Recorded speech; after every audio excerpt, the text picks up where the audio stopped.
Bon, salut à tous. Aujourd'hui, regardez-moi ça, le vent qu'il y a, la mer complètement déchaînée. Voilà les vagues qui viennent se briser. Voilà, on suit cette vague là qui va se briser sur la falaise. Voilà. Bon, c'est déchaîné, il y a du vent. Donc du coup, aujourd'hui, on va faire des moulins à vent. Voilà. Donc je vais vous montrer deux modèles de moulins à vent. Super rapide à faire. Donc voici ma caméraman et musicienne et la photographe voilà, qui va assister aussi au tournage. Allez, c'est parti. Donc du coup, ce qu'il vous faut comme matos pour faire ces moulins à vent, il vous faut une feuille à 4 et il vous faut un cure-dent ou une épingle, enfin quelque chose de pointu comme ça pour faire un des moulins à vent. Donc d'abord, on va commencer par le premier modèle. Donc pour le faire, vous allez prendre votre carré.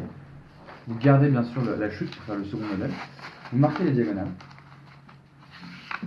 Ok. Et une fois que les diagonales sont marquées, vous allez en fait venir couper le long des diagonales en laissant, on va dire 2 cm au bout. D'accord. Donc au lieu d'aller jusqu'au centre, vous vous arrêtez un peu avant le centre. Bon là je me permets de ne pas être super précis sur cette découpe. Parce qu'en fait, j'ai déjà un modèle de moulin que je vais vous montrer après, qui est en fait déjà parfaitement, bien mieux réalisé. Donc là, je me permets de bâcler un petit peu les découpes et les pliages pour ce modèle de démonstration.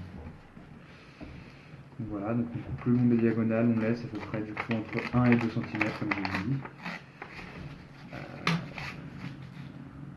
Ok.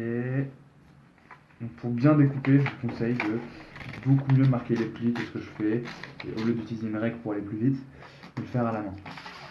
Ok, une fois qu'on est comme ça, on peut aussi se munir d'un compas.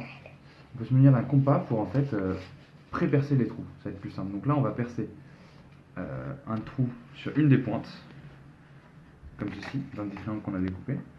Et ensuite on va percer un trou sur la première pointe du prochain triangle. Donc c'est-à-dire que pas ici ni ici, donc c'est bien je perce un trou, je saute, je perce un trou, je saute, je perce un trou,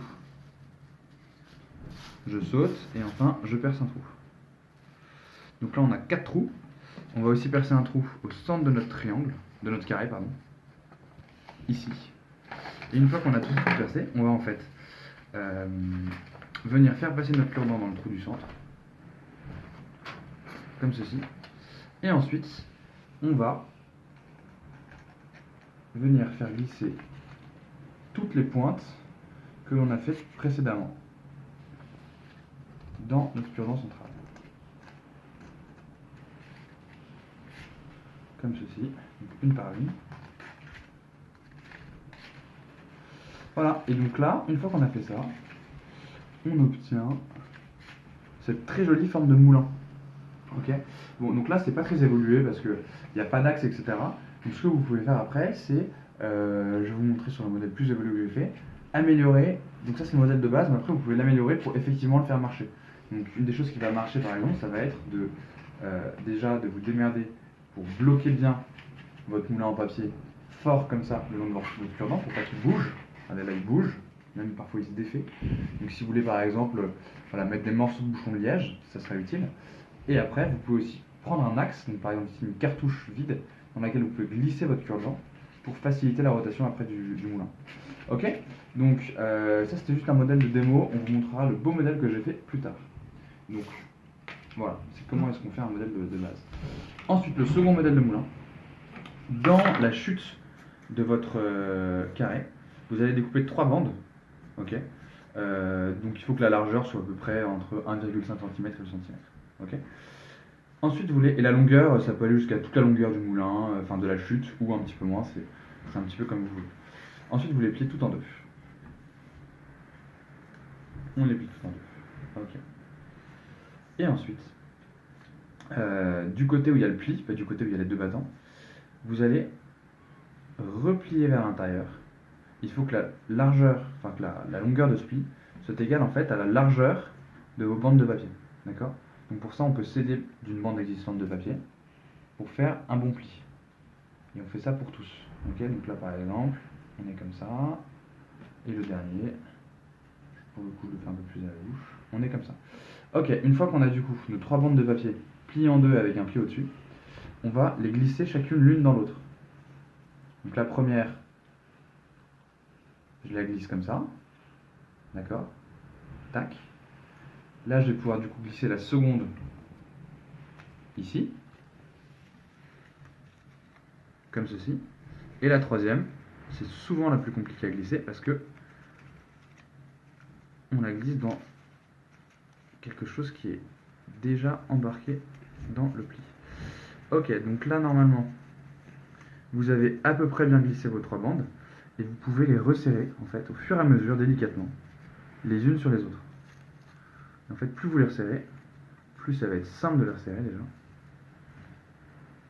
Et normalement, à la fin, vous obtenez une figure comme ceci. Et là, il suffit en fait de replier comme ceci vers le haut chacun des carrés qui sont formés sur les côtés pour bloquer votre figure. Voilà, et une fois qu'elle est bloquée, vous lui donnez une forme comme ceci par exemple, et vous pouvez la mettre sur un axe, donc n'importe lequel, et là, ça tourne sur l'axe. Ok? Donc ça, c'est les 2 modèles de moulin que je vous ai appris à faire aujourd'hui. Et venez voir, on va faire une démonstration en live du fonctionnement des moulins. Allez, on se dépêche. Là, voilà, là il y a tempête là. Comme ça, je ramène le moulin. Je vais vous montrer les améliorations qu'on peut faire.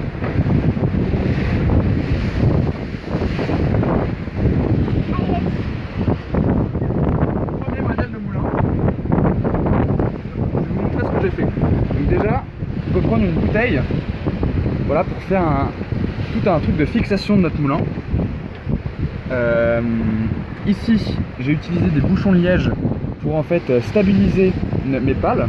Un système de bouchon liège qui en fait permet à la fois de donner le bon angle, mais aussi du coup de stabiliser parfaitement mes pales du moulin. Et donc vous pouvez voir que si on le pose au vent, et bien ça tourne vachement vite. Regardez. Ça marche vraiment bien quoi.